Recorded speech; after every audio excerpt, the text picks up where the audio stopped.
True Repenter, JC13. We've worked for the king. If you don't know, you'll see pain. So, with working for the everlasting bread of life, not the bread that perishes, and the commandments, lay up heavenly treasures, and do not lay up treasures on the earth. Jesus' ministry is to fulfill the law of God to its fullest.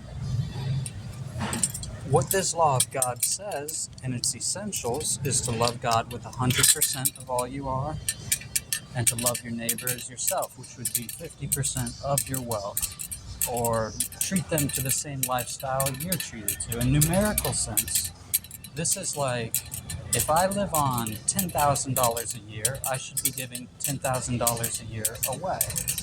But consider working for God in a ministry of Jesus, where you're earning the eternal life bread, able to escape damnation and reincarnate through being born again with what you've earned, working for that bread.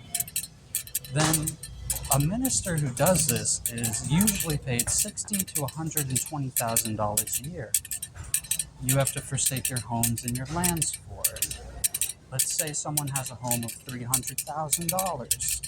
This could be invested over the years to make more money, and subsequently could be given to the poor.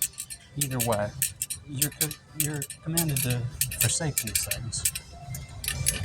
Now, if you go in with a ministry like Jesus had for 4 years, serving God with all that you have, that's 4 times, let's say the higher number, 120,000.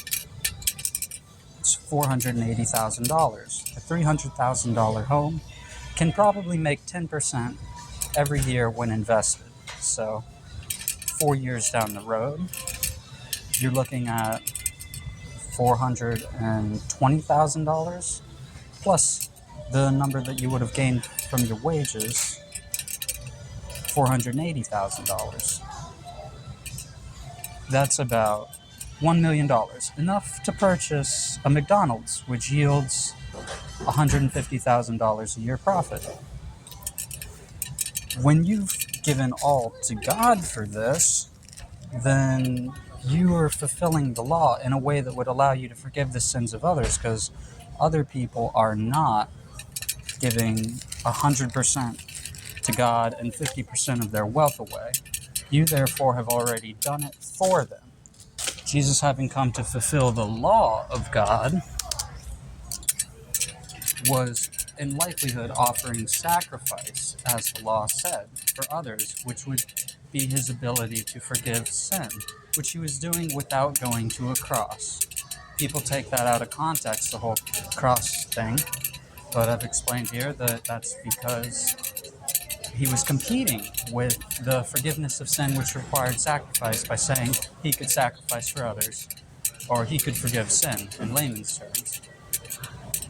Now, somebody who has done this 4 years of service and given away their home as well would be able to, in their life, take a life unto themselves while still loving their neighbor, because their service has gone to God.